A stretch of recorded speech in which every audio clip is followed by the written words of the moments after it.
មិនយូរមិនឆាប់ខ្ញុំត្រូវទៅជួបឪពុកម្ដាយរបស់ខ្ញុំមិនមានអ្វីខុសជាមួយការជួបមុនតើមានអ្វីកើតឡើងបន្ទាប់ពីជួបឪពុកម្ដាយការពិភាក្សាអំពីអាពាហ៍ពិពាហ៍បន្ទាប់មកអ្វីគូស្វាមីភរិយាថ្មីថ្មោង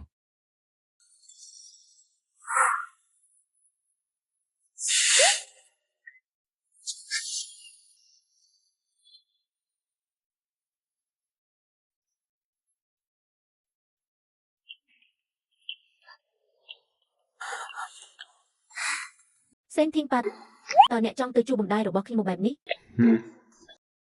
មិនមែនថាខ្ញុំគិតច្រើនពេកទេ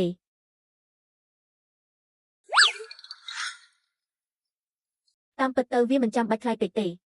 ម្ដាយខ្ញុំជាមនុស្សងាយស្រួលវាល្អដែលត្រូវដឹងនោះនឹងមិនដំណើរការទេចុះបើមានខ្ញុំមានចំណាប់អារម្មណ៍ដំបូងមិនល្អចំពោះខ្ញុំវិញចុះបើអ្នកមិនយកស្របនឹងយើងវិញវាមិនងាយស្រួលទេក្នុងការឈានដល់ចំណុចនេះកុំមើលស្រាវវាសេងធីងប៉ាប្រហែលជាមិនដឹងទេកន្លែងរបស់គាត់នៅក្នុងបេះដូងម្ដាយខ្ញុំកូនរបស់អ្នកអតីតធម្មតាល្អឥតខ្ចោះដល់ចំណុចល្អឥតខ្ចោះអ្នកបានដឹងថាយើងកំពុងណាត់ជួបប្រហែលជាគាត់ពិតជានឹងទៅព្រះវិហារដើម្បីអុជធូបបន្ទាប់ពីថ្ងៃនេះយើងអាចមានភាពយុត្តិធម៌នឹងខាងលើមែនទេអ្នកមិនគិតថាការដើរលេងគឺគួរឲ្យរំភើបជាង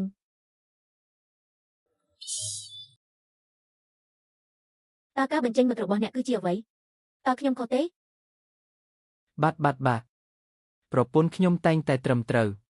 Shen Tengbei ត្រូវតែមានកលល្បិចបន្ថែមទៀតនៅពេលក្រោយបើមិនដូច្នោះទេវានឹងបំភ័យម្ដាយរបស់ខ្ញុំអ្នកត្រូវតែមានល្បិចកលជាងនេះនៅពេលក្រោយបើមិនដូច្នោះទេវានឹងបំភ័យម្ដាយរបស់ខ្ញុំបាទយើងត្រូវរក្សាចម្ងាយខ្លះកុំឲ្យចិត្តពេកទុកពេលឲ្យម៉ាក់ខ្ញុំដើម្បីគ្រប់គ្រង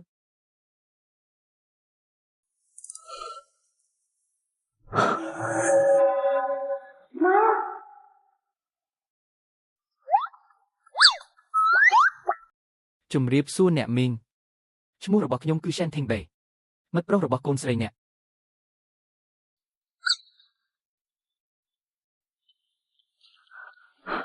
ប្រាប់ខ្ញុំតើមានអ្វីកើតឡើងរវាងអ្នកនិង Shen Tengbei ដូចដែលអ្នកអាចឃើញ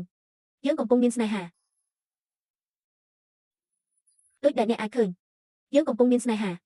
អ្នកនិង Shen Tengbei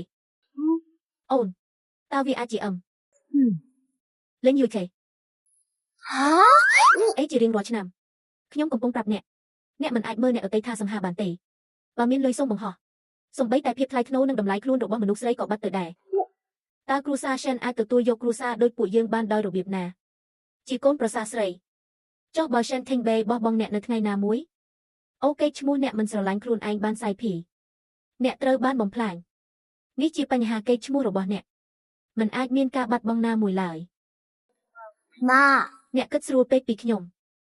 មិនអាចនិយាយធ្ងន់ធ្ងរជាមួយ Shen Tengbei បានទេអូនោះគឺ Shen Tengbei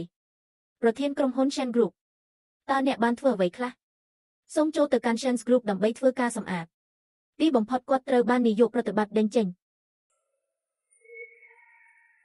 សូមចូលទៅកាន់ Shen Group ដើម្បីធ្វើការសម្អាតទីបំផុតគាត់ត្រូវបាននាយកប្រតិបត្តិដេញចេញម៉ាក់វាជាការពិតប៉ុន្តែសូមកុំនិយាយខ្លាំងពេកបំបែកជាមួយគាត់ភ្លាមហេតុអ្វីបានជាអ្នកមិនចូលចិត្ត Shen Tengbei នោះគឺ Shen Tengbei ខួរក្បាលរបស់ខ្ញុំមិនពោពេញដោយទឹកទេតើខ្ញុំមិនអាចចូលចិត្តវាដោយរបៀបណាប៉ុន្តែគ្រួសារបែបនោះនឹងយល់ព្រមឲ្យអ្នកចូលដែរឬទេប្រសិនបើអ្នកគ្រាន់តែលេងខ្ញុំមិនយល់ស្របទេយើងបានឈានដល់ដំណាក់កាលនៃការជួបឪពុកម្ដាយ Shen ជានឹងយល់ព្រម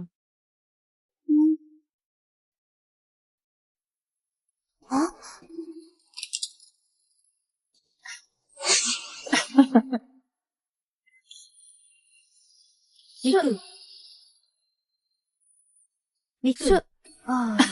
ពួកគេជាសាច់ញាតិមែនទេខ្ញុំជាយាយដែលស្ដាប់បេកុមារគឺល្ងងខ្លៅតើខ្ញុំអាចមកមាត់ទ្វារដោយខ្លួនឯងដោយរបៀបណាខ្ញុំនៅតែគិតថាខ្ញុំគួរតែមកទីនេះដោយផ្ទាល់យ៉ាងណាមិញវាជាអាពាហ៍ពិពាហ៍របស់កូនពីរនាក់អាពាហ៍ពិពាហ៍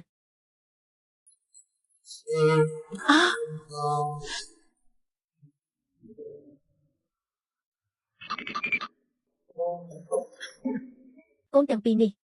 ដល់ពេលបុរសរៀបការហើយក្មេងស្រីគួររៀបការនៅពេលនាងមានអាយុគ្រប់គ្រាន់វាជារឿងធម្មជាតិដែលមានទំនាក់ទំនងស្នេហាយើងមនុស្សពេញវ័យគ្រាន់តែសង្ឃឹមថាពួកគេអាចផ្អែមល្ហែម